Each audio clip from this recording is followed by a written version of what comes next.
Mas, então, quer dizer, eu acho que assim, é muito importante convencer os alunos da importância do canteiro, porque senão você sempre vai você sempre vai tender a repetir o que já existe, você ficar dentro do possível, né? Eu acho que é o experimentalismo da coisa, né? Até eu vejo o pessoal agora com a coisa do computador de 3D e tal, eles acabam fazendo todo o modelamento do projeto deles no computador. E acho que até a maquete física do projeto eles deixam de fazer por conta disso.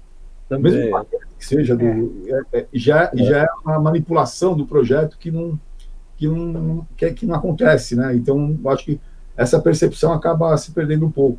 E quando você vai, o exemplo que vocês deram do escritório, que vocês têm a geodésica no escritório, quando viu que aquilo caiu, vocês já pararam para pensar, bom, como é que a gente faz para manter a ideia e corrigir esse erro, né? Quer dizer, você tem uma dinâmica de experimentação que é o que o pessoal precisa perceber, né? É é. isso, né? E às vezes E matérias também, né? Não sei, você pega o material e fala, não, dá para fazer assim, dá para fazer assado, você consegue manipular e trabalhar esse material de maneira diferente, pegando ele na mão, né? Acho que é uma percepção que para mim é clara, né? e outra coisa que eu acho que é assim interessante, inclusive no meu caso, eu filho de arquiteto, pai de arquitetos, assim, o Ação. Tomás, por exemplo, é um cara que me influenciou muito também. E eu acho legal isso, quer dizer, não é o pai que influencia o filho influenciando o pai. E o Tomás, ele logo se interessou por essa arquitetura, pela permacultura, e, e ele acabou, ele e um colega dele, o Henrique, principalmente o Henrique foi morar lá no IPEC, lá em Pirinópolis, né? E me convidaram para dar uns cursos lá de construção. E para mim também foi muito bom, foi assim uma experiência muito boa, quer dizer, você vai para dar um curso, mas na verdade você aprende mais do que você está. Quer dizer, o fato de participar e com gente muito bacana. Então, assim, eu fiz um curso de bambu com o Lúcio Ventania. Não uhum. sei se vocês conhecem. Cara espetacular. Aí o cara, a primeira aula, ele fala: olha, o bambu é isso aqui, é uma plantinha à toa que nasce em tudo quanto é lugar. E a turma vai, maltrata, desperdiça, judia, estraga.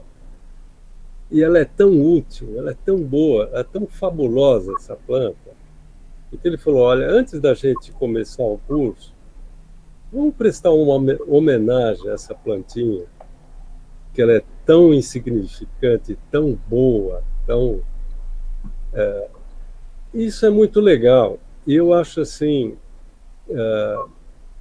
a gente chama isso de alternativo, mas na verdade você pega na história da arquitetura, na vida humana, esses materiais foram os que fizeram a gente estar aqui vivo hoje. Porque eles são os responsáveis, né?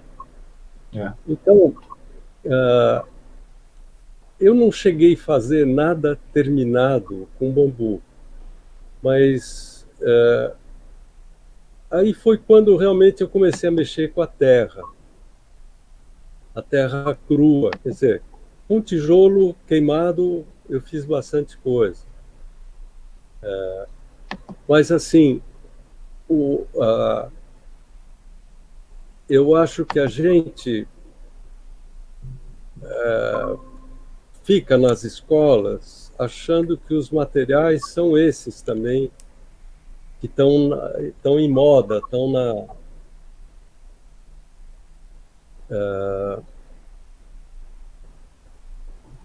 Ah, ixi, aqui como é que eu entro agora? Não, acho que aqui é só já entrar. Vai aparecer, né? Mostrar as fotos. Isso. Deu. Dá Pronto, para ver as fotos, né? voltou, Sim. voltou. Então, mais fácil fazer assim.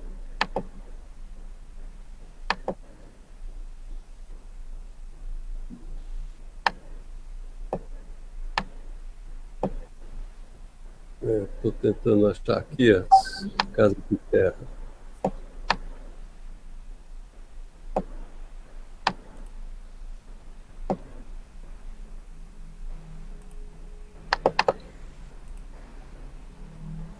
Então, essa aqui é uma casa que a gente fez em Botucatu também. Lá deu uma praga de cupim, cupinzeiro. Aí falamos, pô, vamos desmanchar o cupim e usar os pedaços dos cupins como um bloco, como uma pedra. Então a gente fez essa casa de cupinzeiro. E como o material é barato, né? Tá lá no chão, é só quebrar e usar. Ela tem 50 centímetros de espessura. Uhum. Parede. Nossa. Como já é um material esquisito, né? Então a gente fez um projeto com uma casa bem simples, bem comum, né? Já que o material era tão improvável. Então essa é a casa de cupim. Hoje o Tomás está morando com a família nessa casa. Olha.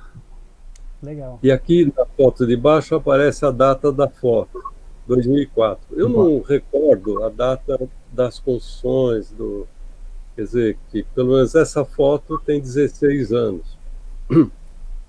E a casa está inteirinha, está tudo funcionando. Ela tem 2 níveis. Os dormitórios estão um numa ponta, outro na outra. E aí a gente fez um tabuado. Mas no centro, onde tem a porta, ficou a escada e o banheiro, e a gente fez uma laje de concreto apoiada nos blocos de cupim. Aqui é a escada.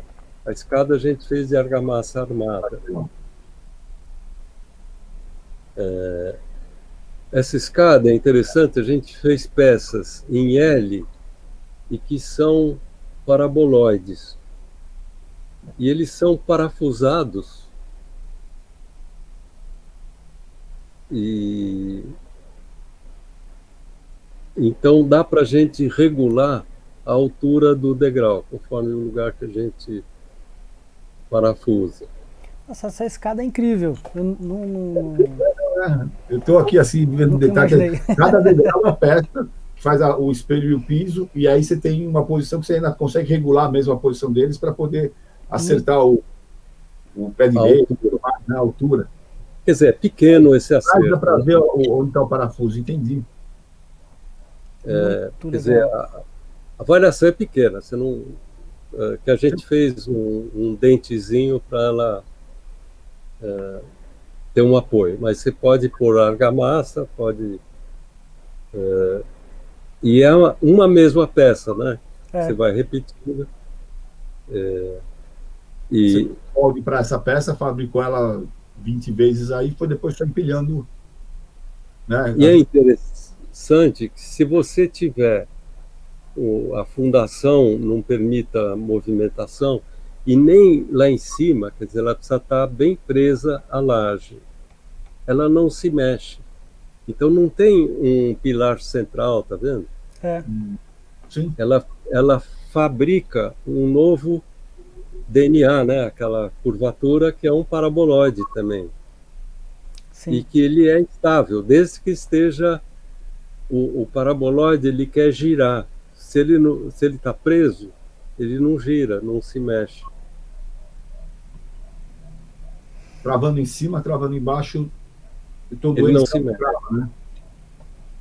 Quer dizer, ele não pode, ele precisa estar bem preso nas pontas, aí ele não fica estável, né? E cada peça ela é parafusada na outra. É parafuso? Isso. Tá. É. E, Tô percebendo. e aí a gente foi aprendendo outras coisas. É bom passar um silicone, alguma coisa, Uhum. porque senão o parafuso, às vezes pega uma pontinha do concreto, ele pode tender a quebrar, né, a hora que você vai apertar o parafuso. Quer Aham. dizer, ou ter argamassa, alguma coisa para amortecer, distribuir essa Sim, função, né? Um sim. esforço, né? E essa argamassa que a gente trabalhou bastante, que é uma tela de 2,5 por 2,5 centímetros e o fio 1,5 mm. E ela é quadrada, então. Ela é soldada. Soldadinha, tá. Acho que é o que te usa no canteiro da FAO também, lá com o Reginaldo, é. Tá. A gente fez muita coisa com essa tela. Uhum. Eu dei aula um tempo lá em São Carlos. E lá em São Carlos tinha quer dizer, quando eu fui já não estava mais lá, mas era o Batalha.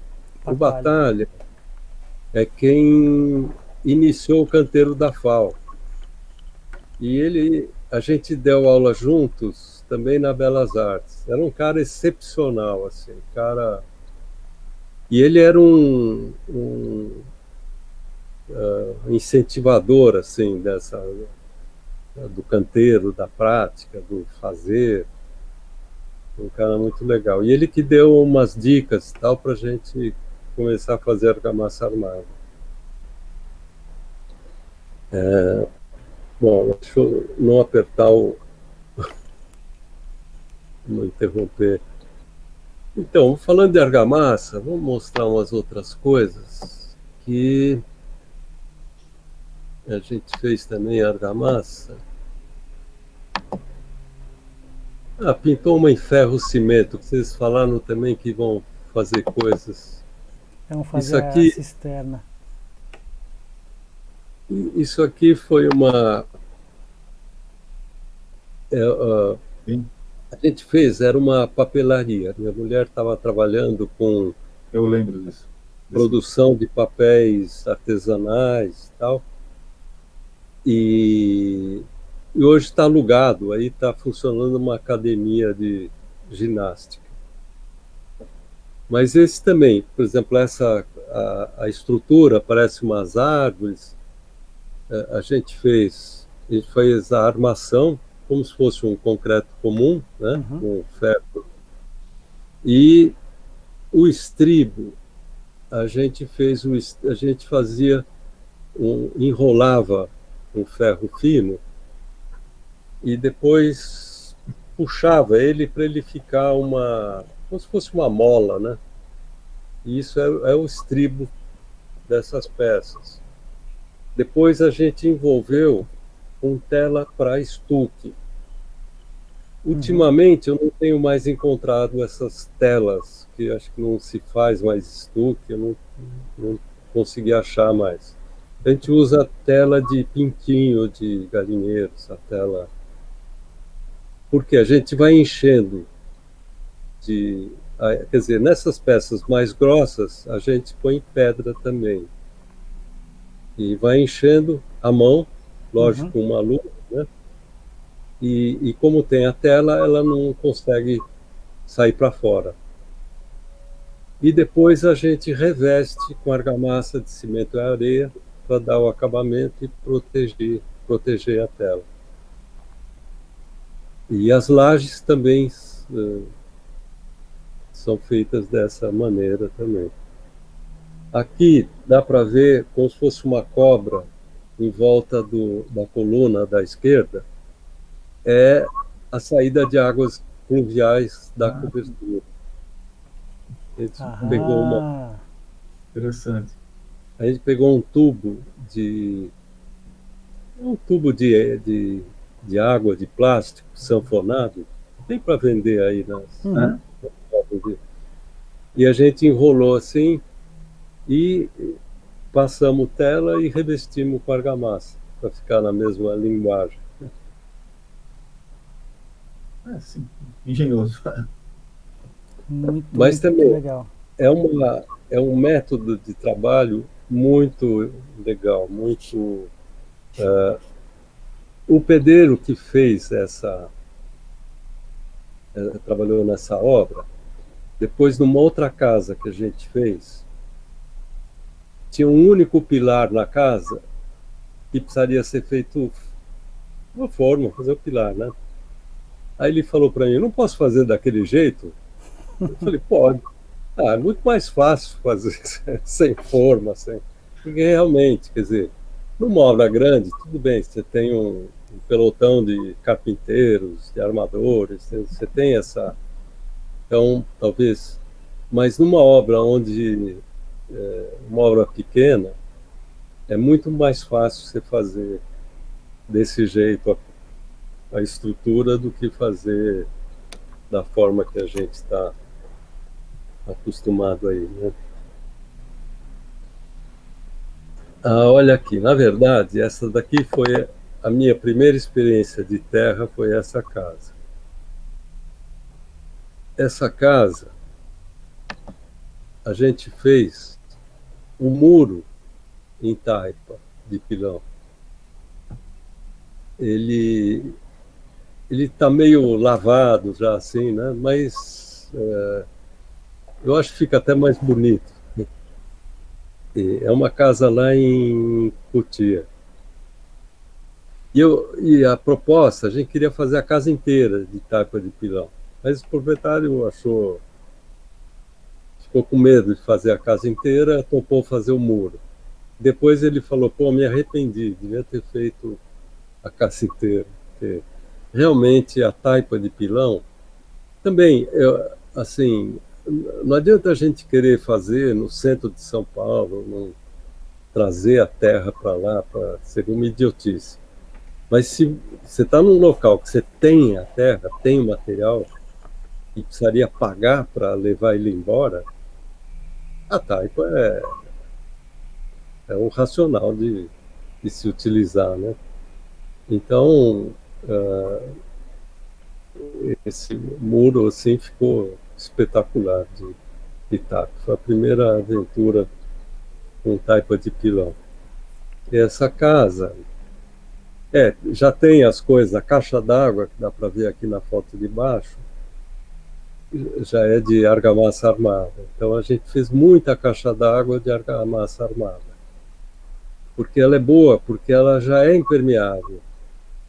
Só as uniões das peças, que às vezes a massa fica um pouco mais porosa, que você precisa depois proteger, fazer alguma coisa. Mas a gente fez muitas caixas assim. E aqui, à direita, tem um beiralzinho em cima das janelas, feitas de ferro-cimento. E do lado esquerdo da foto de baixo, tem uma cobertura em ferro-cimento que não estava no projeto. E isso eu acho assim super legal.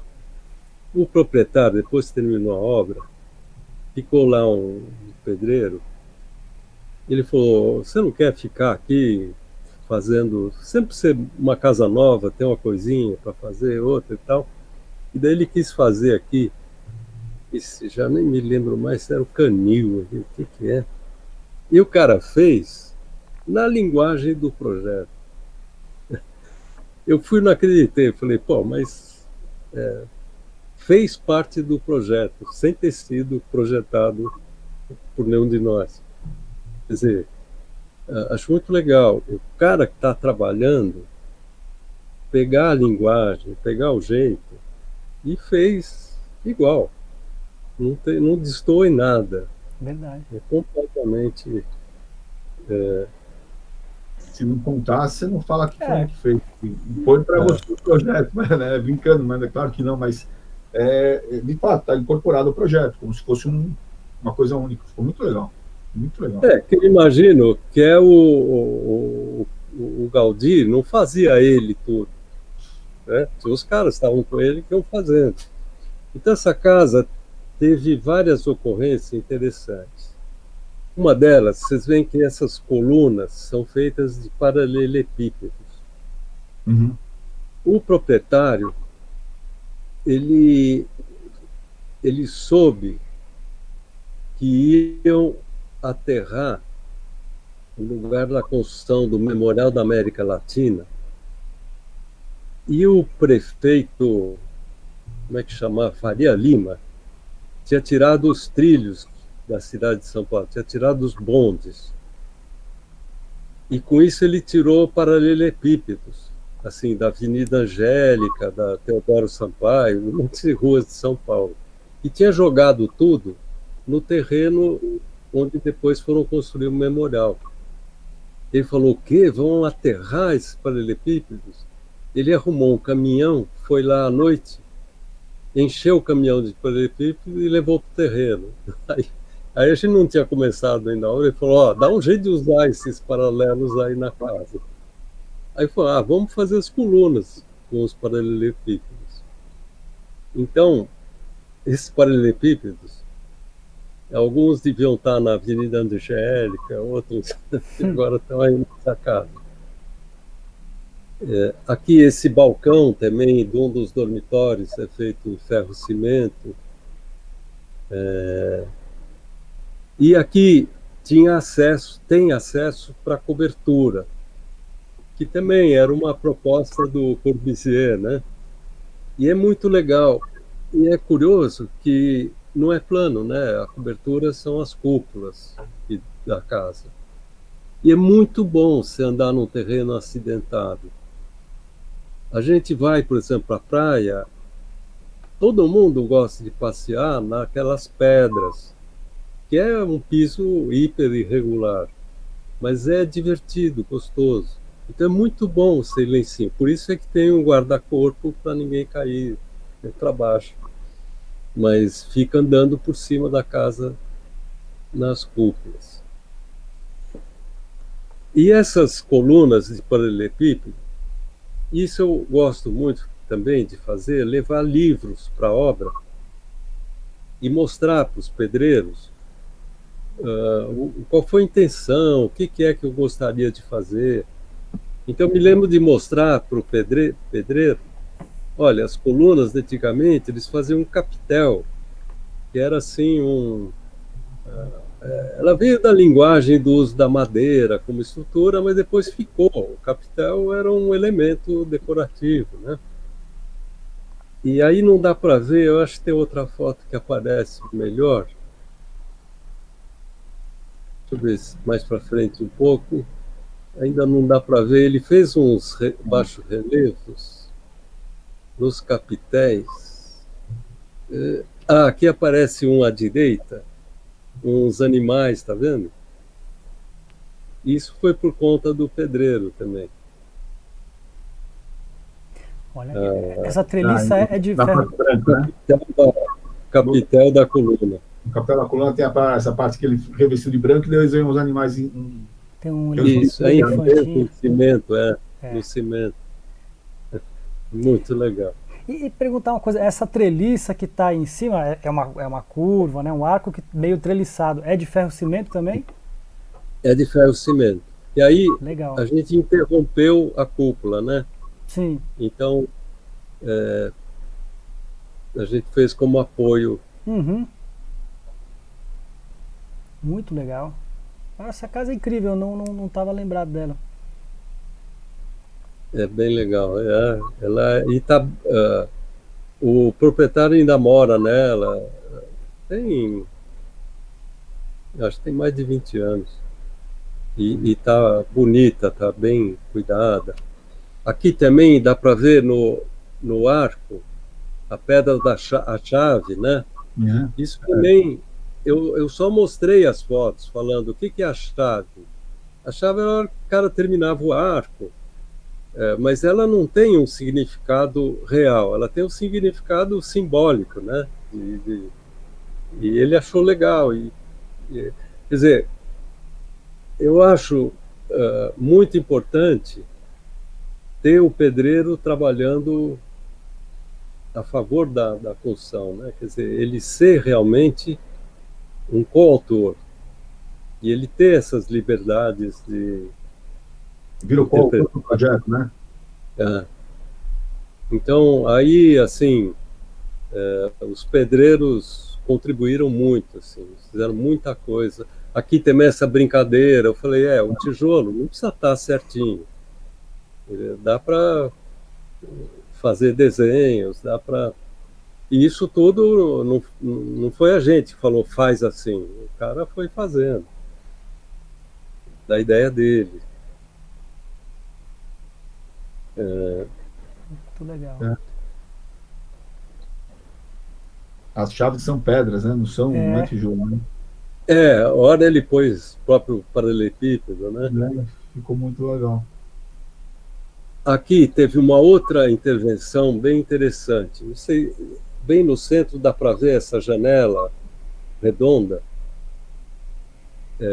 Tem várias, né, redondas para lá.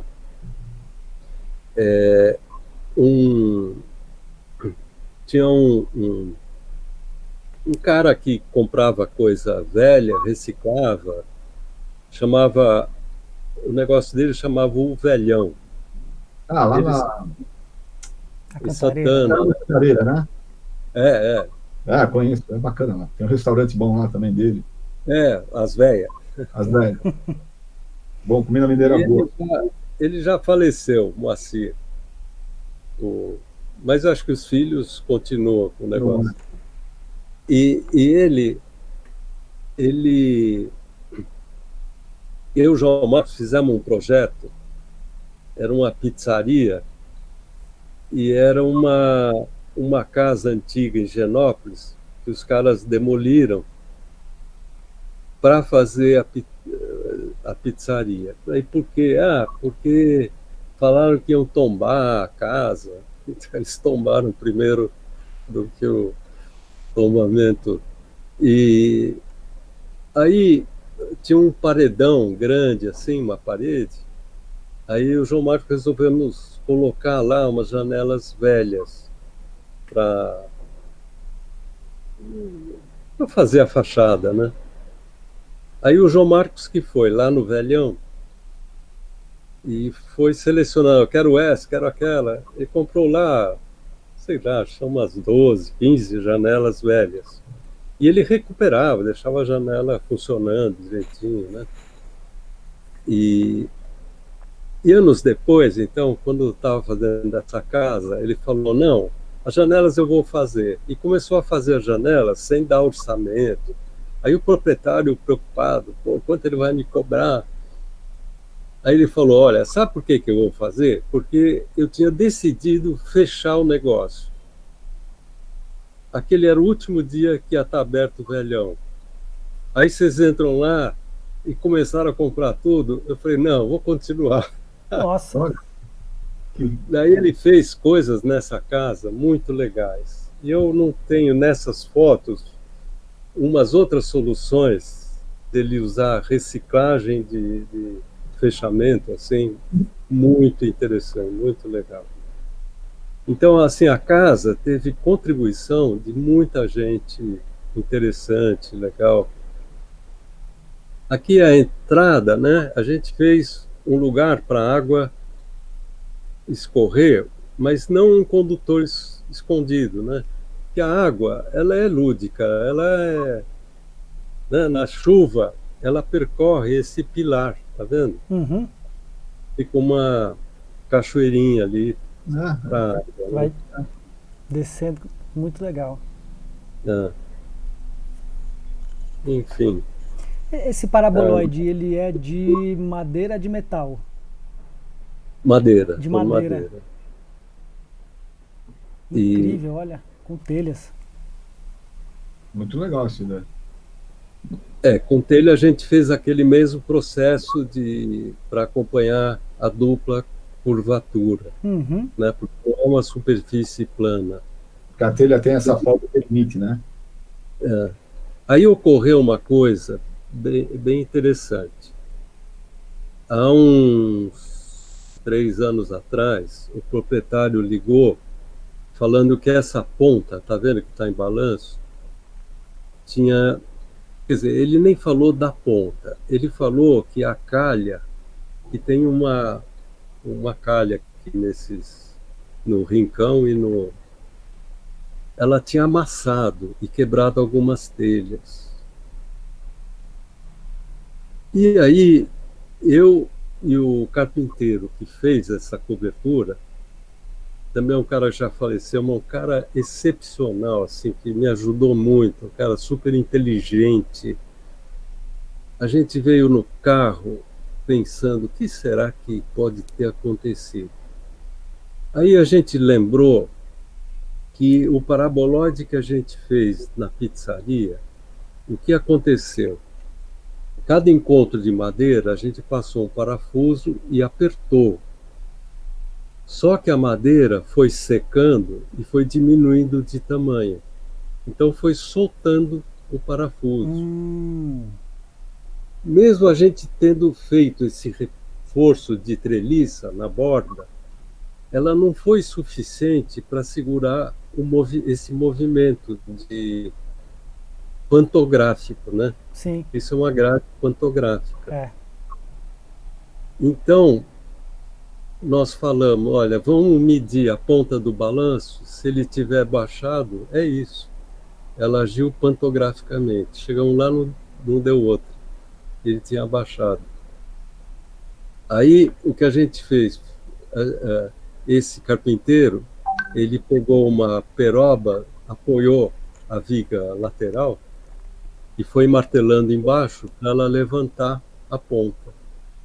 Aí foi indo aos poucos, levantou de novo e reparafusou todos os parafusos. Calçou ela, pronto. Então é muito legal, ela se moveu, mas voltou para o lugar. Aí trocou as telhas que tinham quebrado, a calha. Bom, aí ele consertou e melhorou esse treliçado para que não ocorra outra vez isso. Mas agora acho que não ocorre, porque a madeira deve ter diminuído bastante, o suficiente de tamanho para não voltar, né? O que movimentou já foi, né? Já secou, é. Agora, eu acho, é a mesma coisa. Se a gente não tivesse feito para a gente, se a gente não tivesse acompanhado, a gente não descobriria o que teria acontecido.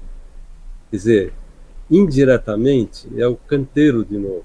Quer dizer, é você não ficar só no desenho, você ficar no material, você entender o comportamento do material, né? O comportamento da estrutura, do material, Perfeito. Que o desenho não vai te dizer tudo isso de jeito nenhum, né?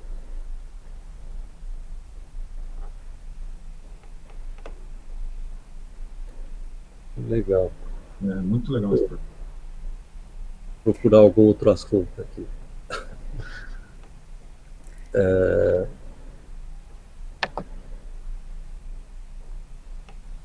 Então, aí vamos. Deixa eu mostrar a Casa dos Padres, que também foi feita em terra.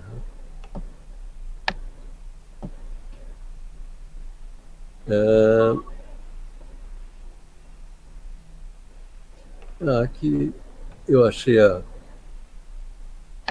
Só como eu falei no assunto, esse é o tal pilar, que era o único pilar da casa, que era um quadradinho.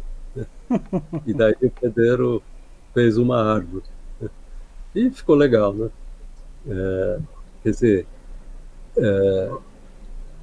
essas coisas modificam o espaço, né?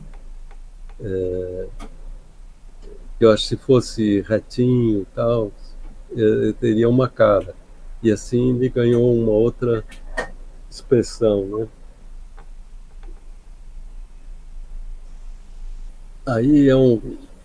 Aí a tal pizzaria que a gente pôs as janelas, tá vendo as janelas aí?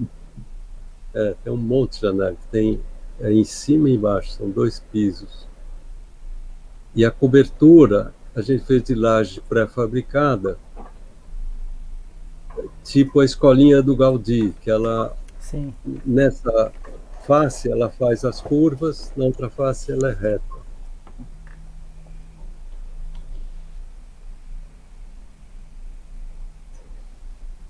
Essa pizzaria é muito legal também. Né? Aqui, a cobertura dos banheiros, isso é na minha pizzaria.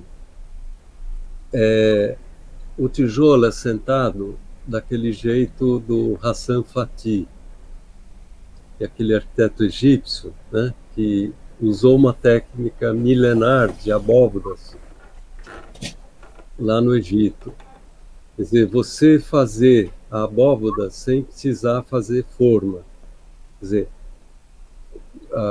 por uma coisa plana, reta, a forma não é tão problemática.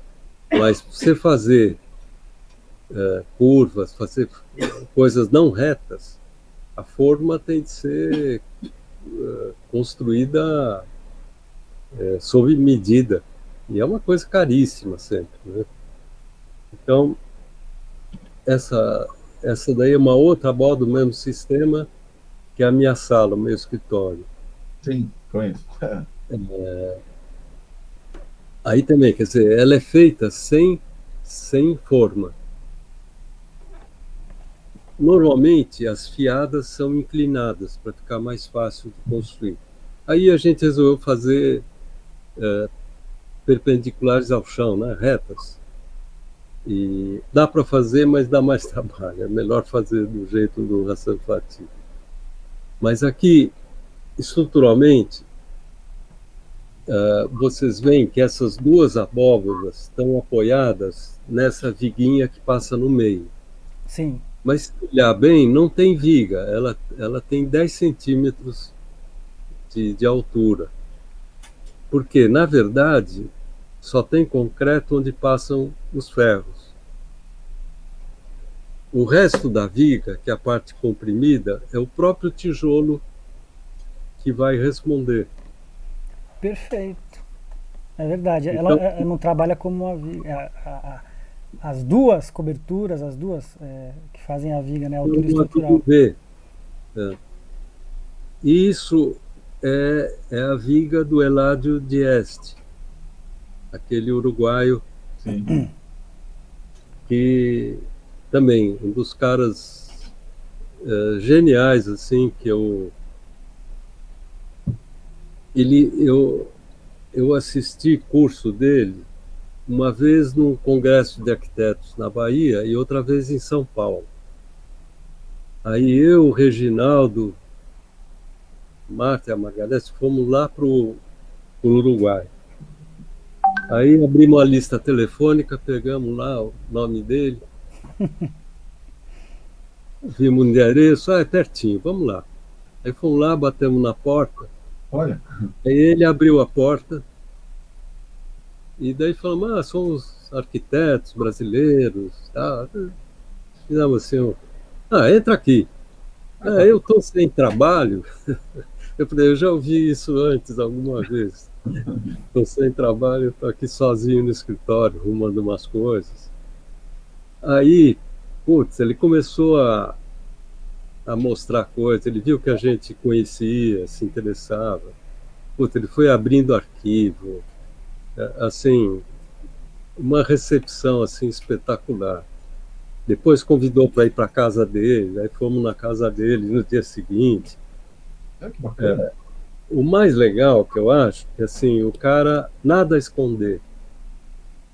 Aí eu perguntei, a igreja lá de Atlântida.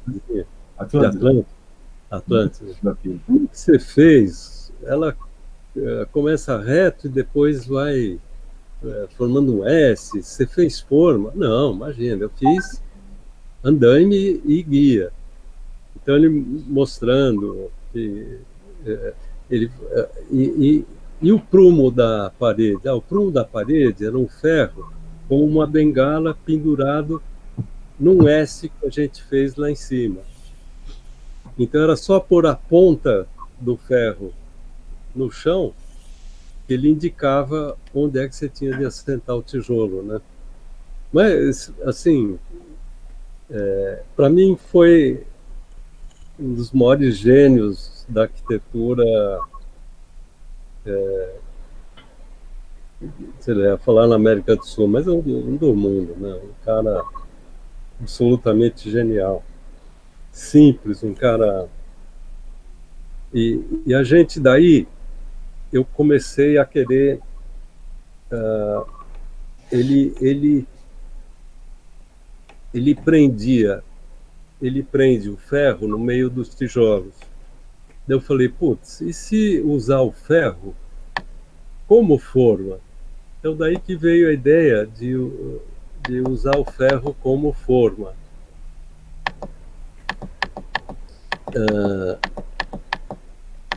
Deixa eu achar alguma.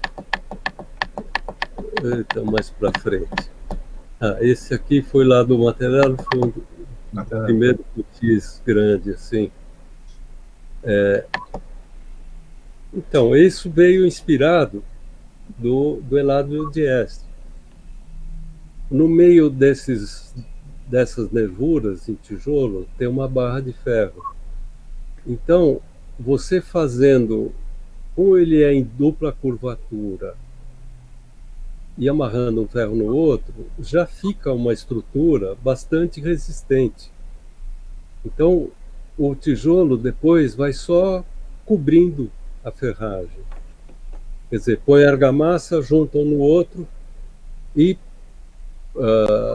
lógico que se já largar, ele pode cair, né? Mas você põe um grampo, um ferrinho dobrado, só para segurar o tijolo enquanto não der a pega da argamassa, né?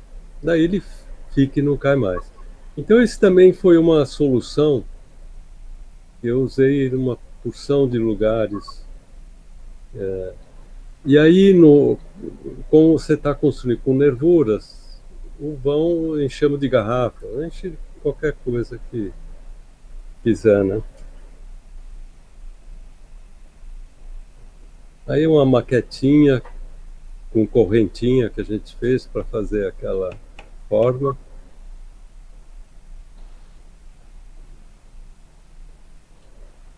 Aí a gente fez uma forminha com tirinha de bambu para apoiar essas cupulinhas em cima, em alguns lugares, que a gente pôs tijolo e não garrafa.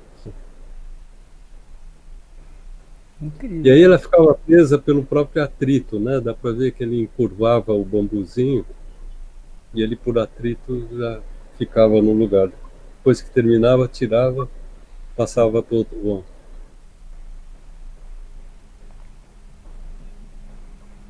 Então, cada losango desse ou preenchia com esse tijolo ou com as garrafas. Ou com as garrafas, né? E do mesmo jeito as garrafas eram fixadas também usando essa malhazinha de bambu? Em os vãos maiores, sim. Porque é bom fazer uma pequena cúpula, né? Porque daí ela não cai, ela fica bem firme, né? Muito legal. E aí o João Marcos mostrou a argamassa, ela é com bastante cal, né? Ele disse. Essa que seria uma... Olha, na verdade, aí a gente usou cimento e areia. Cimento e areia só. A cal é bom porque ela gruda mais, então ela facilita, Uhum. né? Mas eu não sei, a gente precisaria de trabalhar mais como laboratório, porque tem gente que acha que ela é ruim estar em contato com o ferro, a cal. Não. Eu não sei se isso, enfim. Uhum. Em alguns lugares a gente usou com cal. Aí uma outra obra, também é o terraço da casa da minha irmã. Aqui a sala a gente fez tipo pirâmide, né? Aqui de novo parece aquela monumentalidade, né? Porque ele tem essa cúpula, né? Você fala, pô, isso aqui parece grande e tal. Às vezes nem é tão grande. Lindo, lindo, lindo. Fica bonito, fica diferente, Verdade. E a luz vindo de cima, Sim. assim, é gostosa, né? Sim. É uma iluminação boa. Aí esse terraço.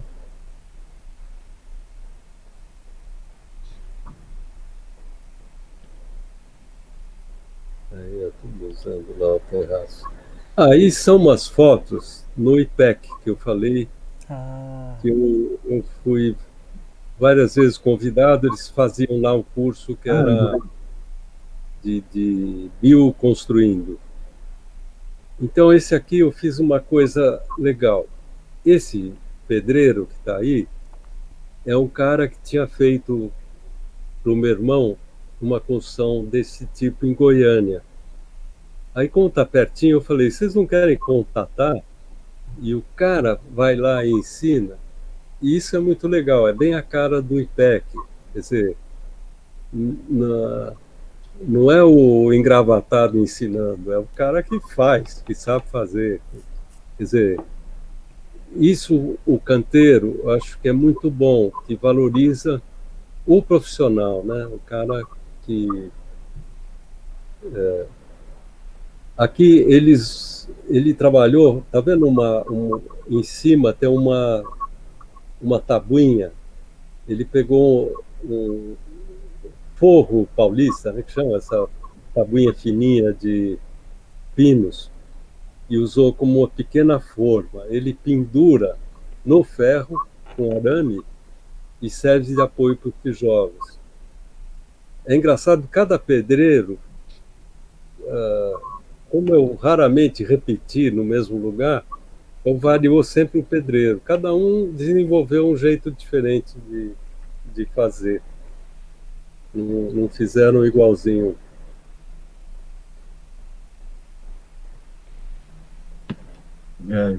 Primeiro você Aqui era.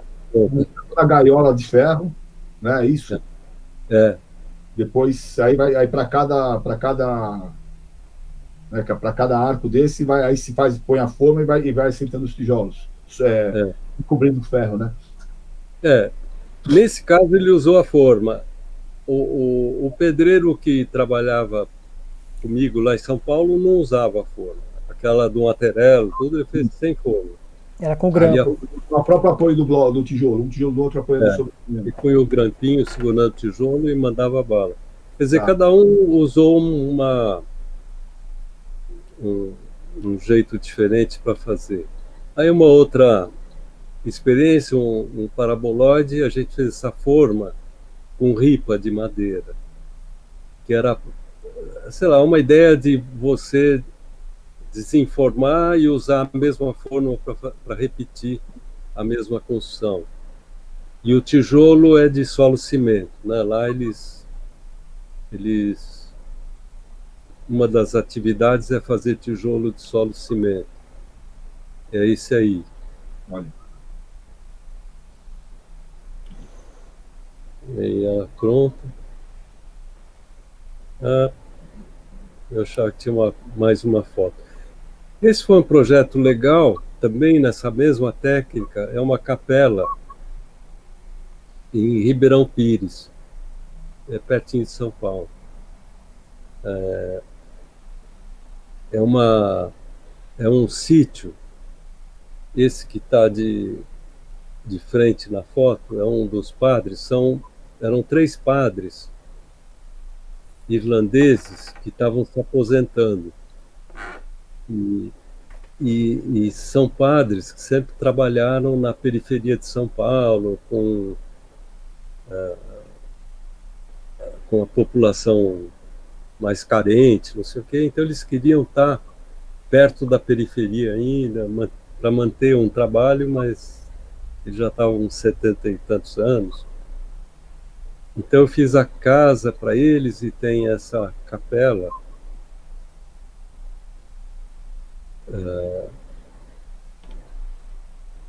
Aqui ela está quase pronta. Olha. Aqui por dentro Quer dizer, o tijolo dá uma textura que é muito gostosa, né? Assim, eu acredito que se ela fosse em concreto, não ficaria tão acolhedora, né, por dentro. Muito Verdade. bacana isso aí. Muito bacana ficou isso. Lindo, lindo, lindo.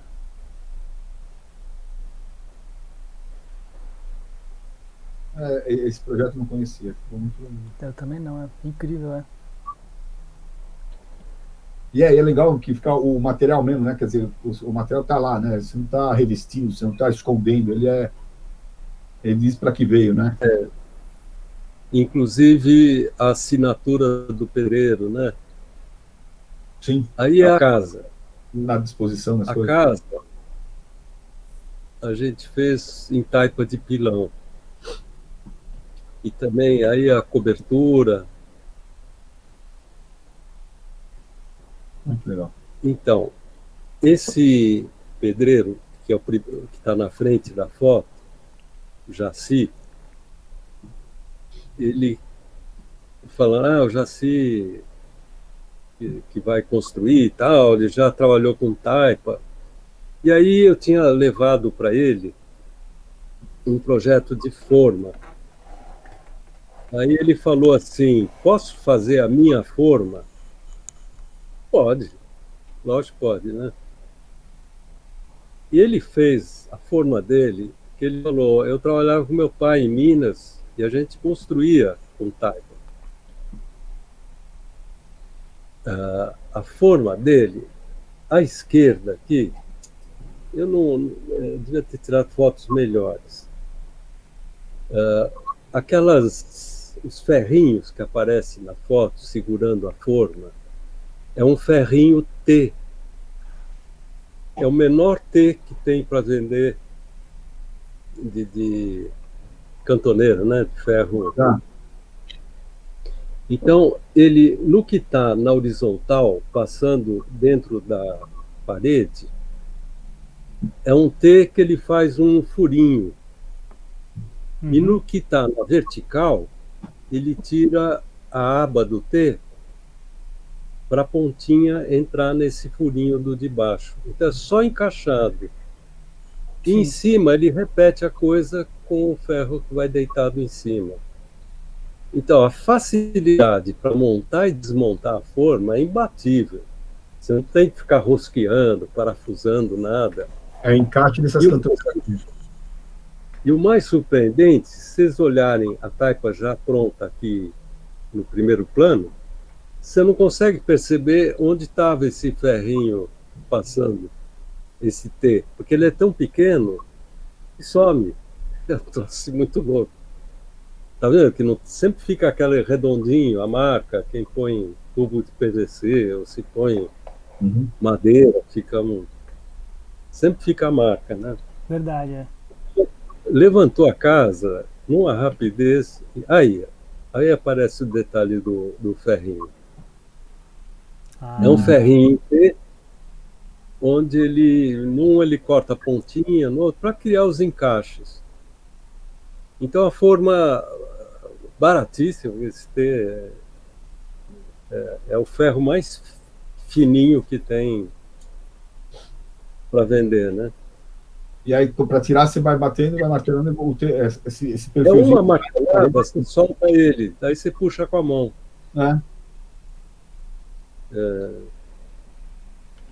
Tranquilo. Aí a cobertura a gente fez o mesmo sisteminha aí do ferro tijolo, ferro tijolo. E aí ocorreu um troço legal. Os padres olharam a textura em cima e falaram: você jura que você vai revestir isso? Tá tão bonito assim. Aí eles toparam passar direto Vedaprem. Quer dizer, a gente deu uma mão primeiro de Suviflex, que é um latex mais fininho. O tijolo chupa esse latex e dá uma entupida nos poros. E depois passamos Vedaprem. E ele diz que cada 2 anos tem que dar uma pintar de novo, porque ele vai com o sol, vai saindo. Sim. Mas é legal, ficou a textura dentro e fora. Isso é dentro da casa. E realmente a textura é muito agradável, né? Sim. Então, É uma palhinha, né? Parece palhinha, né? Verdade, é. De palhinha, né? É uma coisa que ficou muito legal. fica uma trama. Na trama, ficou muito legal. Esse que está de óculos aqui é o outro quadro.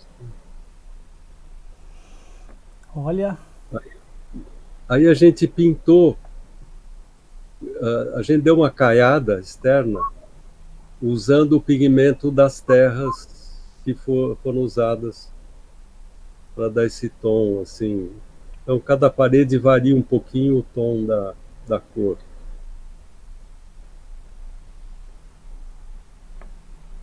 Aí uma outra obra, meio repetição, porque é o mesmo sistema.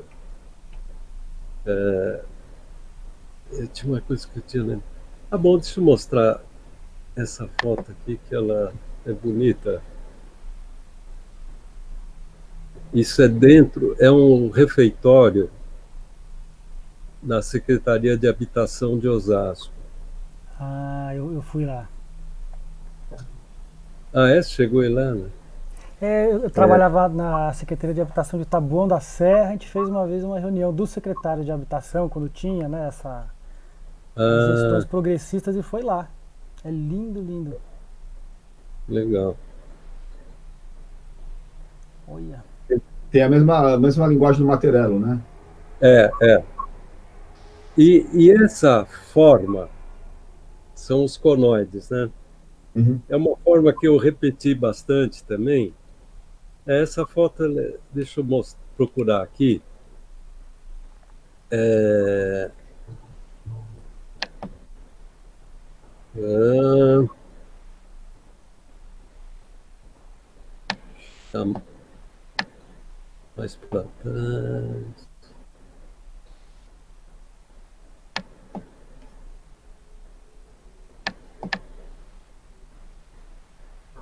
Isso eu acho.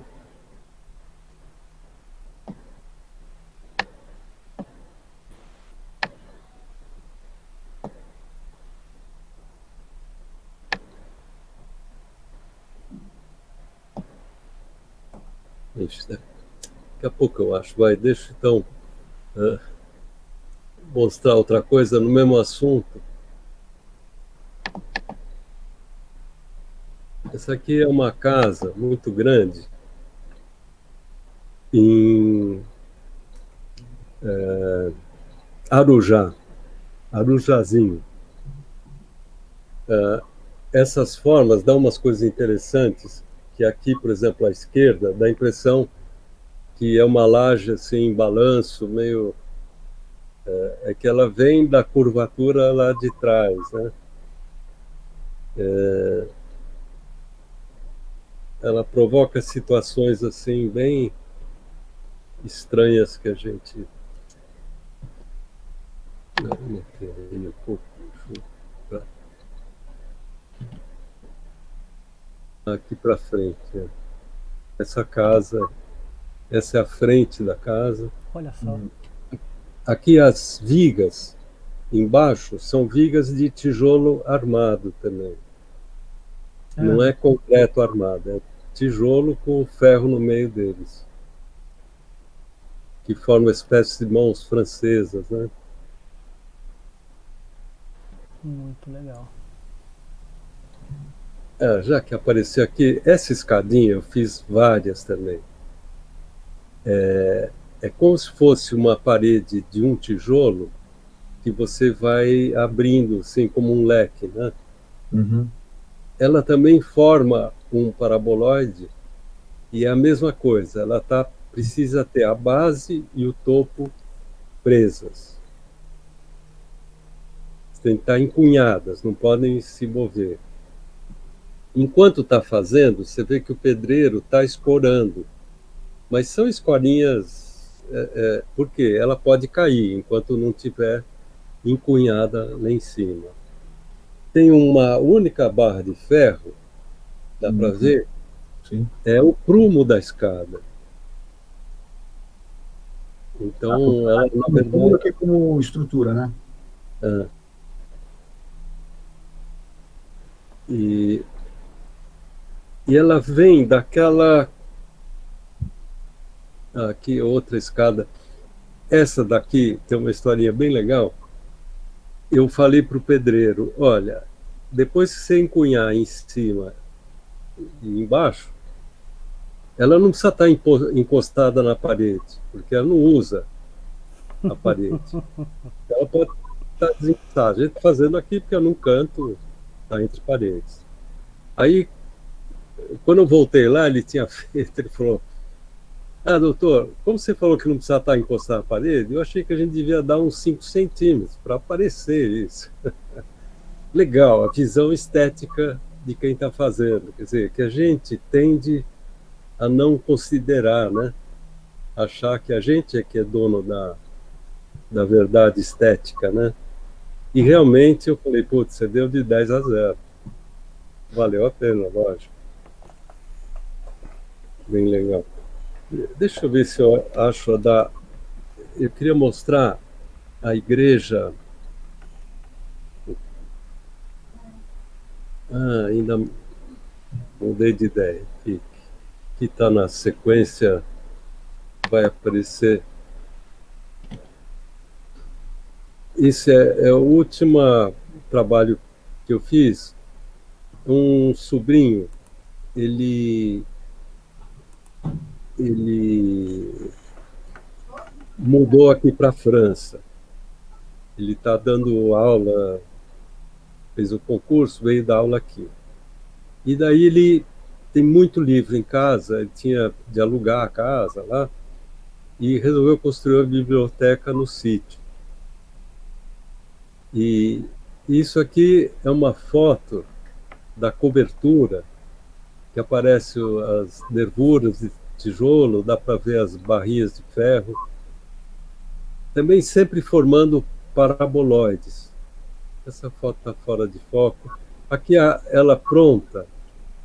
Com esse material, a gente tem uma liberdade tão grande de formas. Vocês veem, isso aqui é um terracinho que tem na entrada, e aqui a água sai por esse meio dessa bacia. Sim. Eu vou mostrar uma maquetinha eletrônica que eu fiz para mostrar que não é assim, que não tem regra. Tem regra esse desenho, mas você pode, digamos, fazer a forma que quer e não gasta forma, né? Então eu acho assim muito bom esse jeito de construir. Bom, agora vamos ver se eu acho a igreja de Gloucester.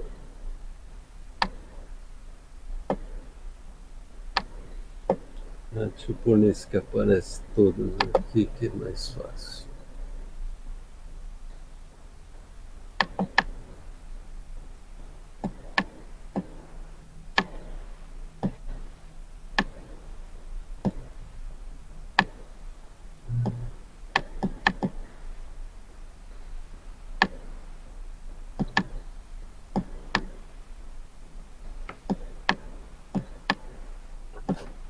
Tá aqui.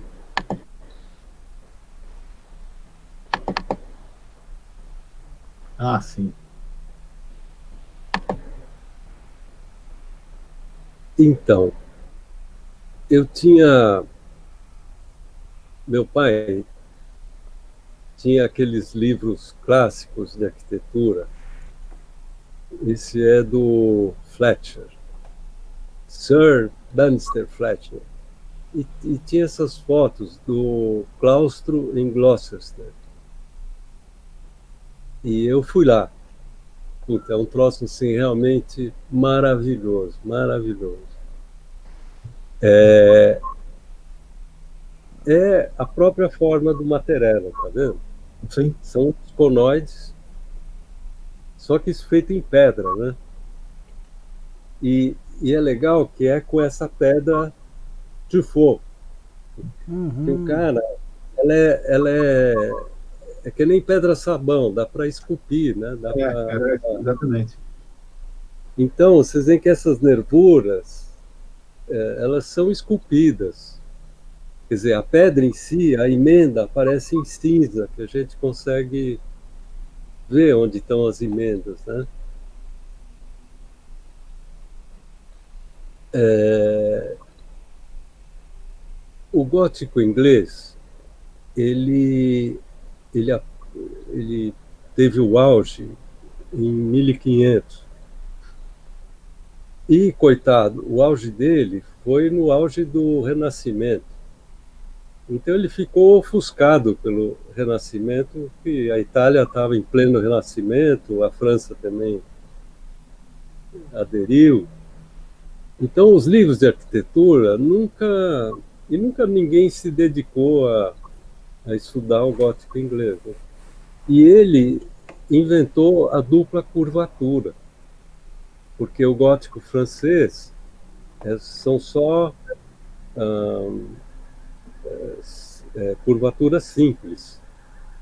Quer dizer, é só abóbada, né? Uhum. E aí não, aí a gente tem os conoides com a curvatura lá fora, né? Com o centro lá fora, e esses arcos para dentro. Então é tudo dupla curvatura. Então, estruturalmente, é a melhor forma possível. Aí eu fiz esse projetinho de uma casa pré-fabricada, a gente construiu em São Paulo, que por um tempo, eu mantive assim, um pequeno canteiro num terreno que a gente tinha. Então, isso foi construído lá em argamassa armada. São 3 tipos de peça que eu fiz aqui. Uma é o pilar. E o pilar, cada 3 peças fecham uma circunferência. Por exemplo, o do meio, que dá para ver na foto aqui, é um pilar fechado, onde tem 3 peças. Depois tem essa peça que faz a cobertura, praticamente. Cada gomo é uma. Cada gomo é uma peça diferente. E aí também a gente montou parafusando essas nervuras, né? De um gomo no outro. E no topo tem uma outra pecinha que vai fazer o encontro dessas peças de cobertura. Aí ela já estava quase pronta. Aqui, ó. A casa aí. Aí a casa, as nervuras, a gente fez então para segurar a terra, para a terra não escorregar.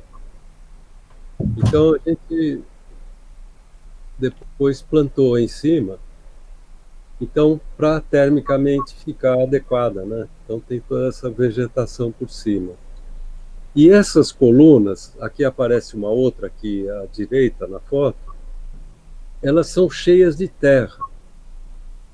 Por que cheia de terra? Para ela atuar como uma bomba térmica, quer dizer, essa terra vai demorar muito para esquentar ou para esfriar. Então, ela é um equilibrador da temperatura interna da casa, né? Bacana isso aí. Onde é que está essa construção? É em Botucatu também, lá no sítio. Ah, tá. Essas casas eu fiz para alugar, para ter uma renda. Esse sítio fica vizinho à escola da Unesp. Então tem uma certa clientela lá. Então atualmente ela está alugada. Tem um um doutorando lá que está. Até interessante, é um cara que ele pesquisa lúpulo. Você sabe o que é lúpulo? É o da cerveja? A cerveja. E ele plantou lá no sítio, encheu de lúpulo. É engraçado, é uma trepadeira. E o botão da flor é que dá o gosto na cerveja. É interessante.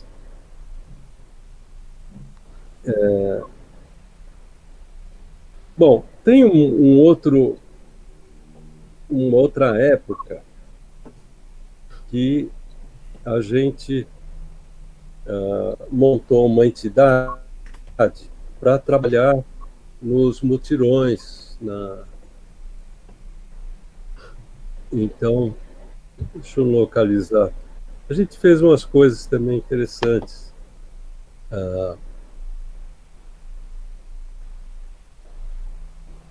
Como está na ordem aqui, vamos mudar. Vou falar do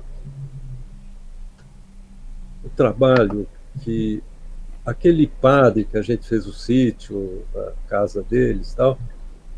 Ele, um deles, o Patrick, ele veio para o Brasil e fundou o MDF, Movimento de Defesa do Favelado.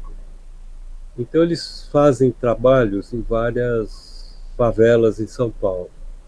E daí ele queria fazer umas coisas na favela Vila Prudente e pediu se eu poderia ajudar ele lá.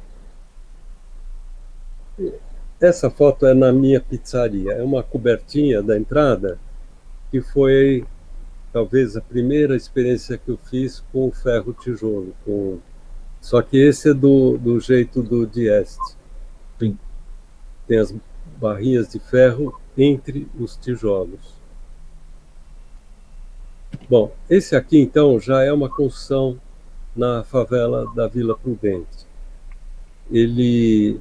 Aí ele comprou um barraco que era em madeira, que era muito,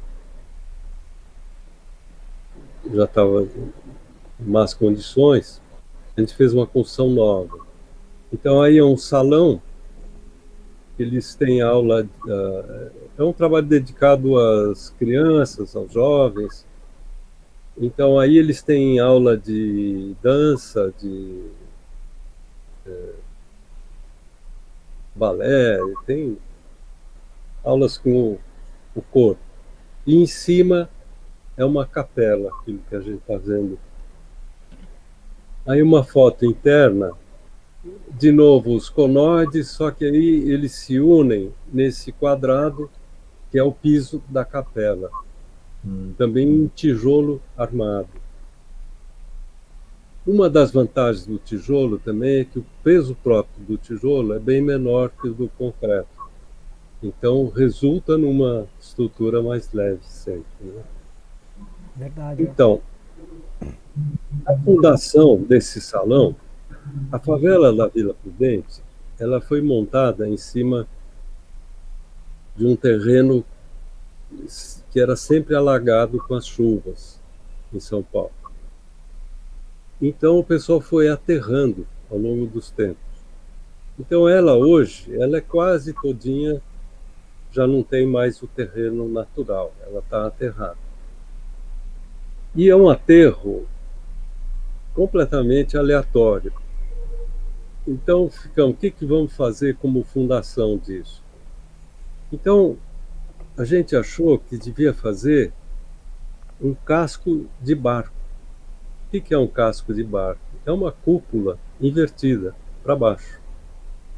Então, essas colunas e as 4 paredes estão apoiadas nas bordas desse barco. E esse barco é uma cúpula que no meio dela ela tem 1 metro e pouco de profundidade. E depois a gente aterrou, né? Enchemos para dar o nível do piso. Então, esse barco fica flutuando naquela meleca que é o que tem para baixo aí do. Interessante. isso também, eu gosto de mostrar essas coisas, que eu acho assim que é um erro o arquiteto ter se afastado do cálculo estrutural, da matemática. É que a gente tem uma sequência horrível, não só no Brasil, como em outros lugares do mundo, de péssimos professores de matemática e de estrutura.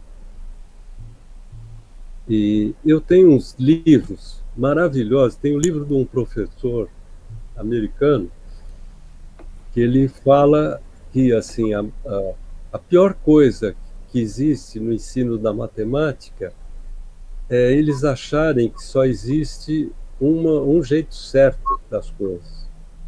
Então, as saídas da matemática ficam coisas a serem decoradas, enquanto que dá para a gente inventar a solução.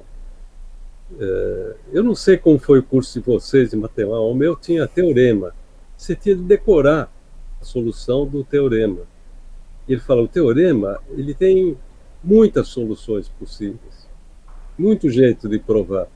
Então, o certo de ensinar teorema é propor o desafio para o aluno descobrir como é que você se convence se aquilo está certo ou não.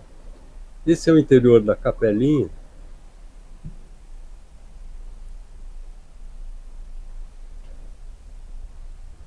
Aqui eu cheguei para o pedreiro e falei, olha, o Patrick é irlandês, e a Irlanda, eles têm muito forte a cultura celta, e que trabalhavam muito com nós.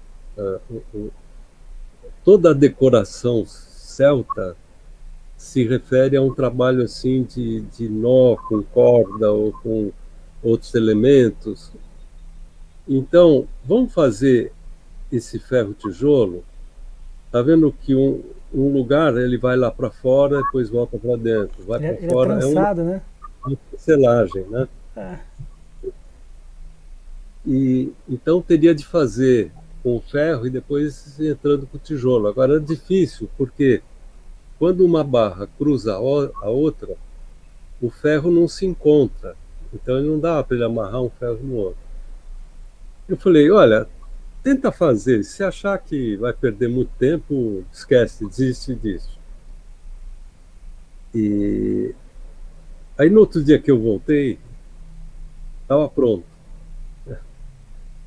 Quer dizer, dá para ver pelo número de grampos que ele colocou aqui em cima.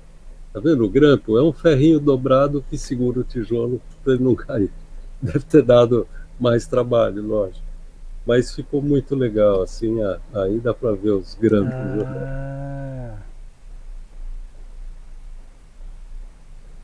Mas então, esses pedreiros, esse é o Zé Paulo,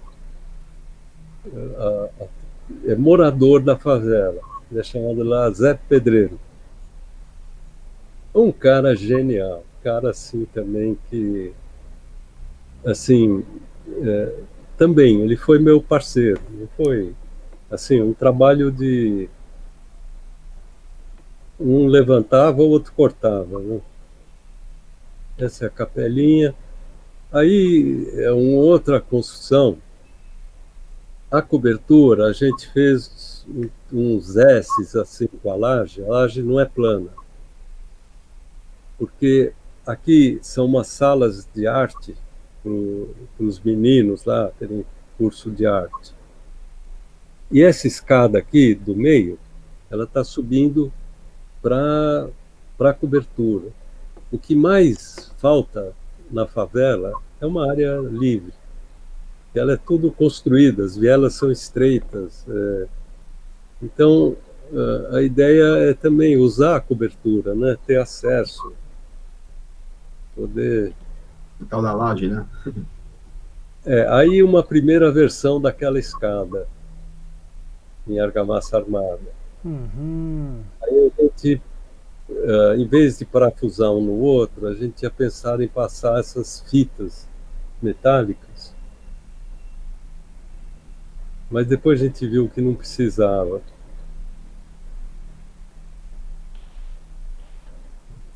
Aí foi a primeira versão da escada de tijolo. Peraí, desculpe, tem uma pessoa aqui, precisa ver a foto ali. Ah, você que tá aí. Muito legal, né? Essa tá É, não, revestida, o piso aí não dá para ver, mas por baixo a gente vê o. é, E então, esse é o Zé Paulo, pedreiro. Quer dizer, ele topava qualquer desafio, assim. Então, realmente foi um parceiro, assim. E ele procurava a solução, quer dizer, é semelhante a você trabalhar junto no escritório e você discutir com o teu parceiro, o que você acha disso, tal, exatamente. podia fazer assim. Quer dizer, então, eu não trabalhei sozinho nessas coisas. E eu fico muito contente disso, quer dizer, acho, eu vivi assim uma coisa muito boa em ter essa relação, né, tão próxima, tão frutífera, foi muito bom. Aí também ele fez uma cobertura assim, e é legal que ficou muito bonito, tal. Eu falei na próxima, eu falei, vamos torcer. Esse é o Zé Paulo que aparece na foto. Olha, Isso é a cozinha lá para ter o refeitório para os meninos. Eu acho que assim, putz, ficou tão legal isso. muito bom. Eu falei, vamos fazer igualzinho, só que num ponto a gente sai do zero e no outro a gente chega em 14, 15 centímetros. E em toda fiada a gente faz isso. Quer dizer, criar uma outra regrinha dentro daquela regra, né? Sem problema. E o Zé Paulo, é assim, praticamente analfabeto, assim, consegue ler muito pouco. E a gente viu que a geometria não requer alfabetização. A matemática em si não requer alfabetização. Ela trabalha com muito poucos símbolos. Ela trabalha com comparações, com simetrias, com outro tipo de conhecimento que todo mundo tem dentro de si. Então a matemática precisa ser só descoberta. Por isso que fazer as crianças decorarem é a pior coisa possível, porque não precisa decorar nada na matemática, é justamente o contrário. Você tem a despertar conhecimentos que você tem dentro de você. Todo mundo consegue comparar. Aquele é maior, aquele é menor. E é isso, matemática faz isso a todo tempo. Esse é a plantinha da cobertura. Olha, E também, quando eu comecei a ir na obra e participar da obra, meus desenhos foram ficando mais sumários, porque tem muita informação que eu estava carregando. E eu preferia, às vezes, levar um livro para a obra, do que encher de informações.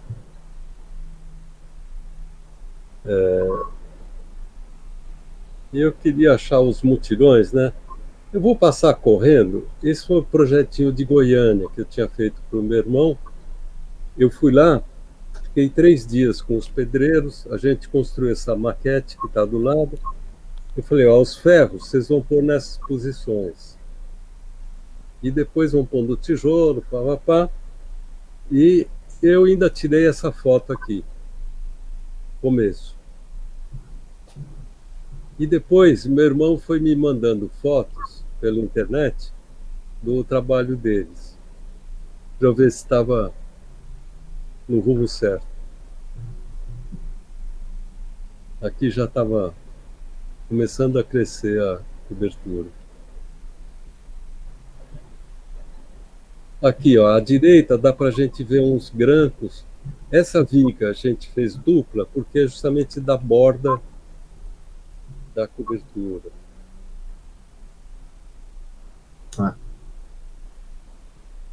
Aí eles que eles quiseram já começar a colocar as garrafas, que podia, quer dizer, eu tinha pensado em pôr depois, mas eles ficaram, não, queremos ver como que vai ficar, tal. Então eles foram já começando a pôr as garrafas.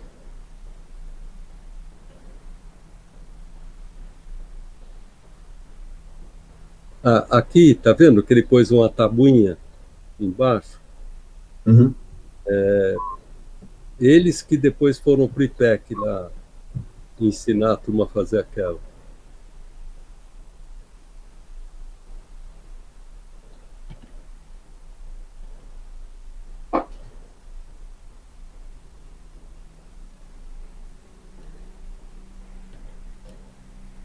A dupla aí.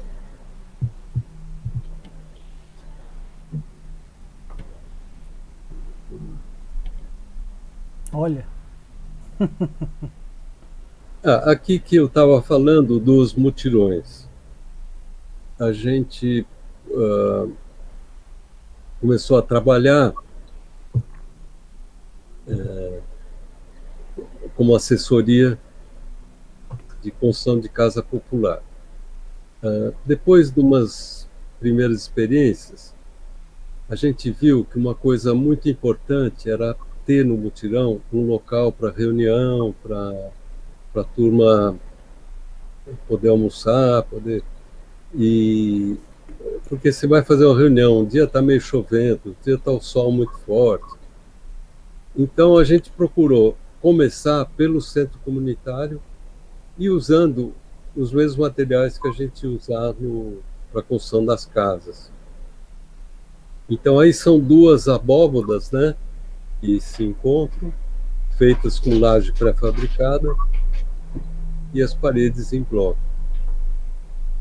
Esse já faz alguns anos, mas bem depois da seria uma como está hoje esse salão.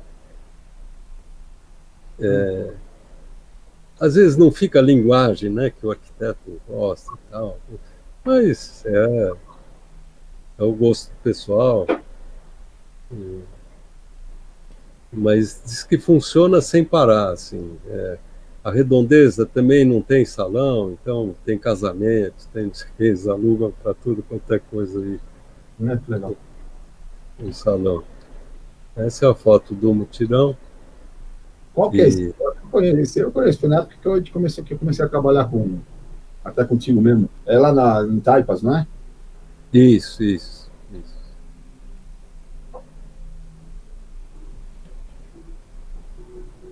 Esse era. Esses todos são lá em Taipas. São vários mutirões, as casas. Esse é um outro centro comunitário, também um daqueles mutirões de lá. Eu tinha. Então, esse também foi uma outra experiência trazida. Não era IPEC ainda, não, já era, não me lembro. De vigas recíprocas, quer dizer, uma viga que uma se apoia na outra, que se apoia na outra, que se apoia na outra. Por exemplo, eu me lembro que no prédio da FAO, velha, da Rua Maranhão, a cobertura das salas de aula não é cobertura, é o piso do andar de cima. Nos portões. Vigas recíprocas. é mesmo, né? Isso que eu acho impressionante, como é que isso foi esquecido? Quer dizer, eu acredito que se você for perguntar hoje em qualquer escola de arquitetura, engenharia, ninguém sabe dizer o que são vigas recíprocas. E, no entanto, naquela época, por quê? Porque você tinha um vão de sala, não sei quanto deve ter lá, uns 8 metros, 10 metros. É difícil você ter uma madeira nesse comprimento. Então, a viga recíproca te permite usar pedaços menores de madeira para você cobrir esse vão grande. Então, aqui é laje recíproca, quer dizer, cada quadradinho de laje está apoiado na outra. E elas formam paraboloides também, né? Elas se travam lá no meio, né? É. E isso era importante, assim, né? Quer dizer, no caso da arquitetura, se a gente for examinar para trás, não tem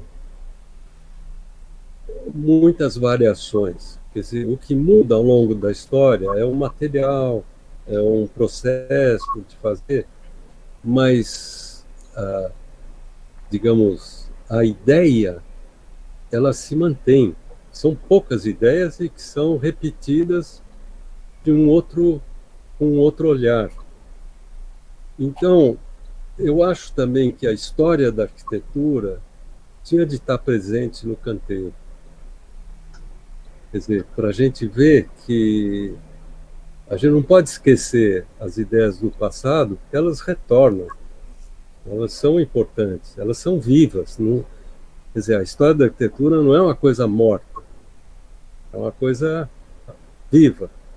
Então, o jeito de manter ela viva é no canteiro, é reproduzindo, fazendo, ver como funcionava, por que faziam daquele jeito, o processo construtivo, porque a gente esquece mesmo as coisas e perde, né?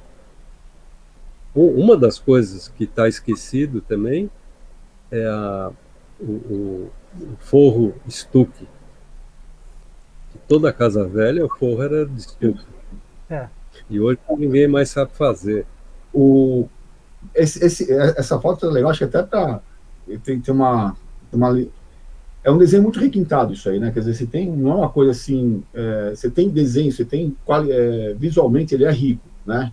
É uma coisa assim, mas ao mesmo tempo é uma construção, como você falou, era um centro comunitário de obra de mutirão.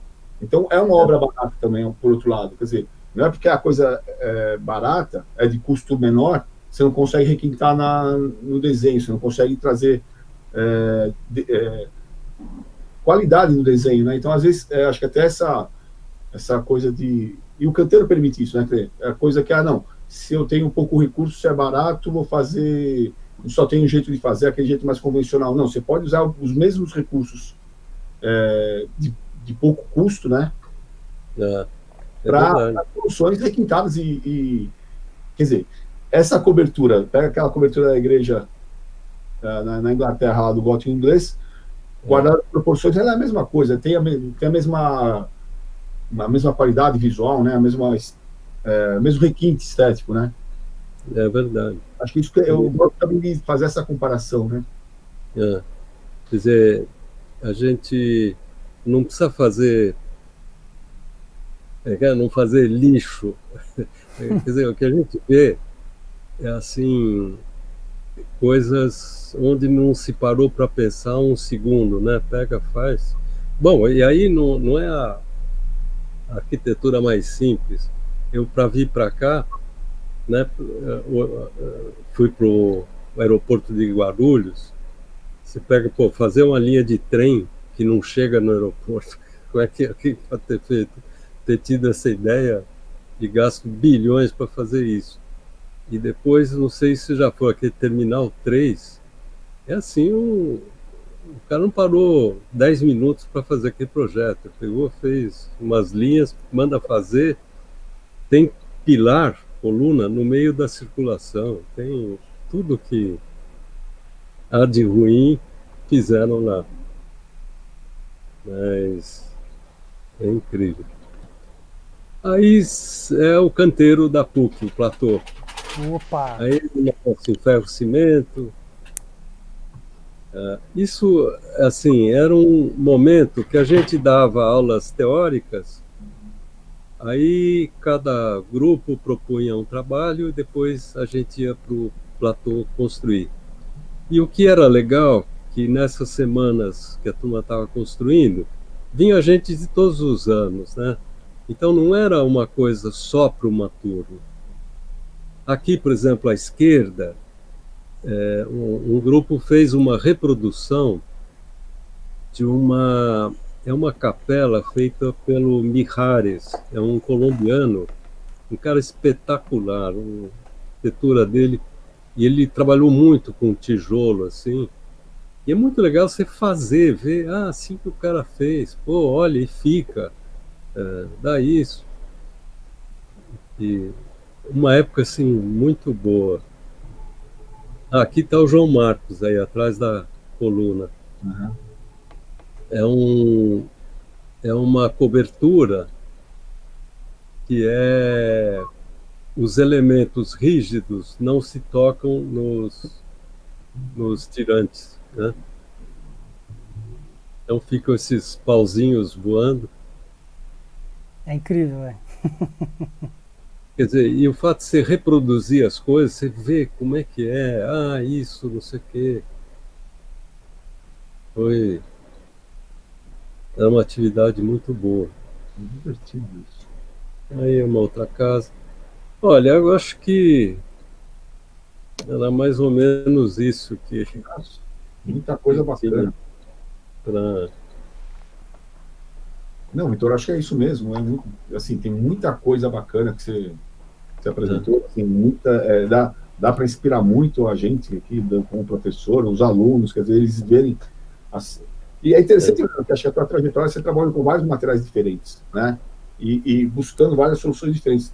Em algum momento você chega no Gaudí, você se aproxima do Gaudí, no outro momento você se aproxima a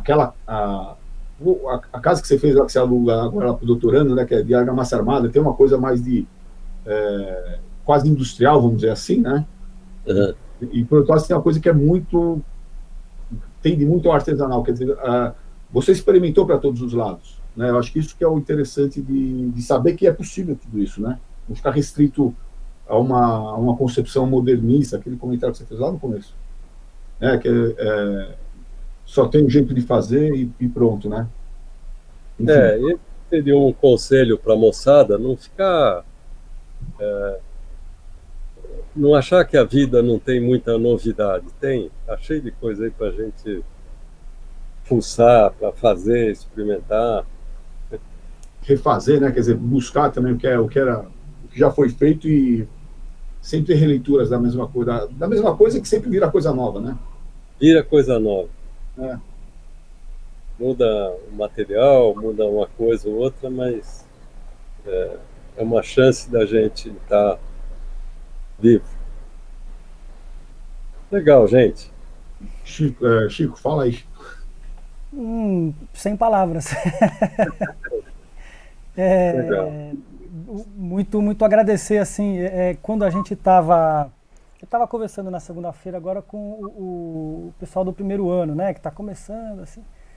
Então, eles querendo exemplos, tudo bem, a gente não quer fazer uma arquitetura sem raciocínio, né, uma arquitetura sem materialidade. Eu estava conversando com eles sobre esse assunto, né. Eles queriam, então esse método é um método que dá uma outra forma, né? É um método que dá uma outra estética, né? É um resultado de um processo livre, né? Do pensamento e do fazer, assim, que é instantâneo. Então a criatividade ela acontece. Dá para dizer que há criatividade.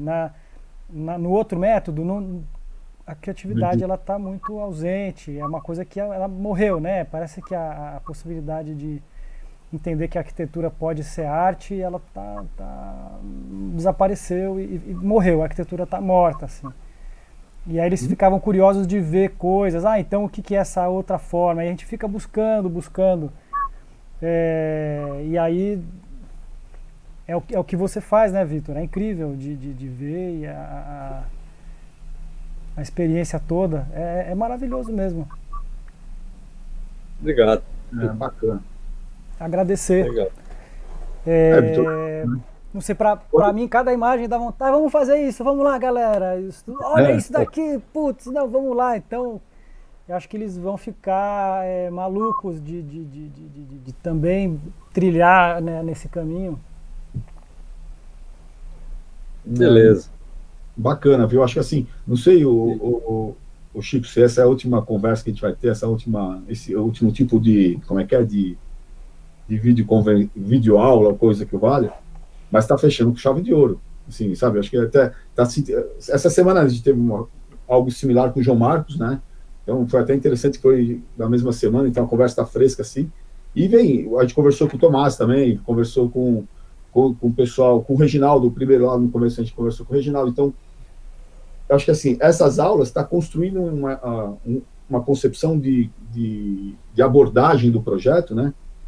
Que eu acho que assim, hoje estamos fechando com chave de ouro mesmo. Então, Vitor, obrigado pela trazer a tua experiência, a tua história. Acho que foi legal, é legal. E assim que você voltar para o Brasil, se a gente voltar, todo mundo à normalidade, quando a gente voltar à normalidade, né? Lembra que você está convidado de novo para visitar lá teu primeiro projeto.